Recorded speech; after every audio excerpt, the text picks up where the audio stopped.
जालना शहरात प्रत्येक पक्ष हा जवळपास 16वी निवडणूक लढत आहे. कारण जालना महानगरपालिका झाल्यानंतर प्रथमच ही निवडणूक आहे आणि ही निवडणूक सर्व नेत्यांची, कार्यकर्त्यांची प्रतिष्ठेचा प्रश्न निर्माण झाली आहे. एकीकडे भाजप शिवसेना यांची युती तुटली तर अजित पवार राष्ट्रवादी गट सुद्धा युतीतून बाहेर पडला.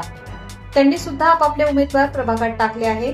यामध्ये एक तरुणी व अभ्यासू व्यक्तिमत्व असलेली महिला आरती अभिषेक जाधव या प्रभाग क्रमांक 13 मधून राष्ट्रवादीकडून निवडणूक रिंगणात आहे आणि मतदारसंघातील सर्वांगीण विकास करण्याचा शब्द देत त्या मतदारांच्या दारोदारी फिरत आहेत. कारण प्रभाग क्रमांक 13 मध्ये बरेच प्रश्न प्रलंबित आहेत. महिलांच्या सुरक्षेचा प्रश्न महत्त्वाचा असून त्याकडे आम्ही लक्ष वेधणार. तसेच मतदारसंघात सगळीकडे सीसीटीव्ही कॅमेरे सुरक्षेच्या माध्यमातून लावणार, रोज नळाला पाणी येणार यासाठी काम करणार, भूमिगत गटार बांधणार, सुसज्ज असा प्रभाग तयार करणार असल्याचा शब्द या प्रसंगी त्यांनी दिला आहे. याविषयी प्रबंधभूमी महाराष्ट्र न्यूजची आरती अभिषेक जाधव यांनी माहिती दिली. प्रबंधभूमी महाराष्ट्र न्यूजसाठी प्रतिनिधी सुनील भारती, जालना. नमस्कार, मी आरती अभिषेक जाधव, प्रभाग क्रमांक 13 ब मधून मी राष्ट्रवादी काँग्रेस पक्षाचे अधिकृत उमेदवार म्हणून मी निवडणूक लढवत आहे. माझे चिन्ह हे घड्याळ असून माझा लढा हा प्रभागातील प्रलंबित प्रश्नांसाठी लढा आहे. जेणेकरून जे रस्ते आहेत, रस्त्याचे बरेच ठिकाणी कामं झालेले नाहीयेत आणि ड्रेनेज जे पावसाळ्याच्या टायमिंग मध्ये जे नदी नाले एक होऊन जे नागरिकांच्या घरामध्ये जे पाणी जातं ते पाणी नागरिकांच्या घरामध्ये जाऊ नये त्यासाठी आपल्याला पाईपलाईन ज्या मोठ्याला करून घ्यायच्यात ते पण करून घेणं आहे.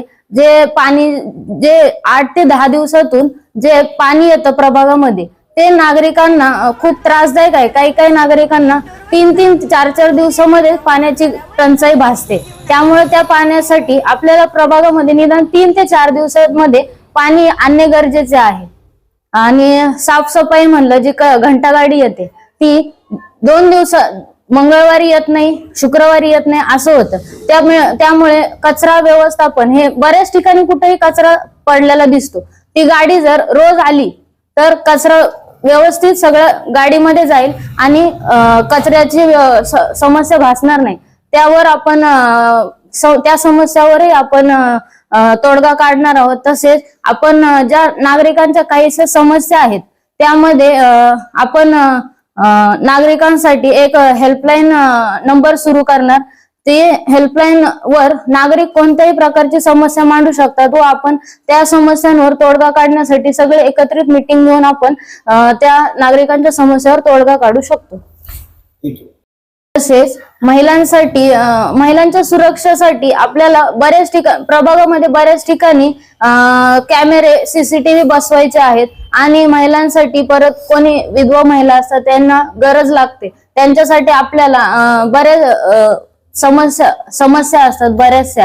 त्यांना त्या समस्यांवर तोडगा म्हणून आपण त्यांना उद्योगधंद्यामध्ये काहीतरी प्रवृत्त करून त्यांना आम्ही प्रशिक्षण देऊन त्यामध्ये उतरवणार आहोत. तसेच काही तरुण पिढी आहे, महिलांमध्ये तरुण मुली आहेत त्यांच्यासाठी गृहउद्योग म्हणून ब्युटी पार्लर झालं, शिवणकाम त्याचे क्लासेस तेही सुरू करणार आहोत. त्याचे प्रशिक्षण आपण देणार आहोत.